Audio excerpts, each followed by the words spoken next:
സംഭവം ഇവിടെ? പൂരം സെറ്റ് ചെയ്തിരിക്കുകയാണ്. തൃശ്ശൂർ പൂരത്തിന്റെ കുടമാറ്റാണ് നമ്മളിവിടെ സെറ്റ് ചെയ്തിരിക്കുന്നത്. ഇതെല്ലാം തന്നെ മരത്തിൽ ചെയ്തതാണ്. ഒറ്റത്തടി മരത്തിൽ തീർത്ത ഗജവീരന്മാരെയാണ് നമ്മളിവിടെ ഒരുക്കിയിട്ടുള്ളത്. അത് വർഷങ്ങളായിട്ട് ഈ ഒരു മേഖലയിൽ വർക്ക് ചെയ്യുന്ന ആളുകളാണ് ഞങ്ങൾ. ഒരു 65 വർഷത്തോളത്തെ പാരമ്പര്യമുണ്ട്. ഇതിൽ പറഞ്ഞു കഴിഞ്ഞാൽ 15 ആനകളുണ്ട്. ഇവർക്ക് എല്ലാവർക്കും തന്നെ നെറ്റിപ്പട്ടം കോപ്പറിൽ പ്ലേറ്റ് ചെയ്ത നെറ്റിപ്പട്ടങ്ങളാണ്. കൂടാതെ കുടകളെല്ലാം തന്നെ മുത്തുകുടകൾ, പിന്നെ ആലവട്ടം, ചാമരം എല്ലാം ഫുൾ സെറ്റാണ്.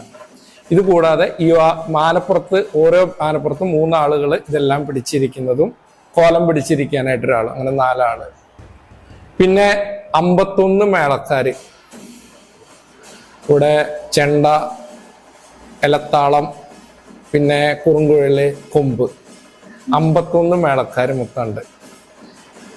തീവെട്ടി പിടിച്ചു നിൽക്കുന്ന ആൾക്കാരുണ്ട്, ആനപ്പാപ്പാന്മാരുണ്ട്, പിന്നെ കാഴ്ചക്കാരുണ്ട്, ബലൂൺ കച്ചവടക്കാരുണ്ട്.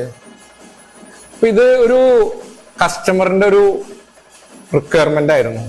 അപ്പൊ എന്നെ സംബന്ധിച്ച് പറഞ്ഞു കഴിഞ്ഞാല് ഇതൊരു സ്വപ്നമായിരുന്നു ശരിക്കും പറഞ്ഞു കഴിഞ്ഞാല്. ആ സ്വപ്നത്തിന്റെ സാക്ഷാത്കാരമാണ് ഇവിടെ കാണുന്നത്.